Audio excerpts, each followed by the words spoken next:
جنت کی خوشبو۔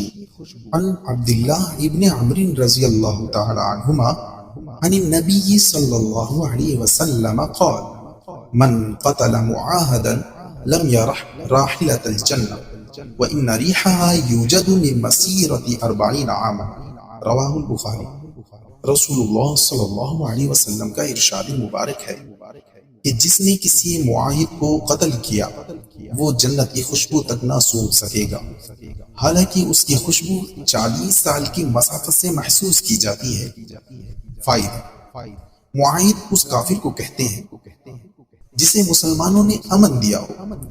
بعض احادیث سے معلوم ہوتا ہے کہ جنت کی خوشبو 70 سال کی مسافت سے محسوس ہوگی، اور بعض روایات میں 100 سال اور بعض میں 500 سال اور بعض میں 1000 سال کا بھی ذکر ہے۔ اصل بات یہ ہے کہ اللہ تعالیٰ جس کو جتنی مسافت سے خوشبو سونگھانا چاہیں گے اسے اتنی مسافت سے خوشبو محسوس ہوگی۔ جس کا درجہ اور مرتبہ جس قدر اللہ تعالیٰ کے ہاں جتنا زیادہ ہوگا اتنی ہی دور سے وہ جنت کی خوشبو سونگھ سکے گا۔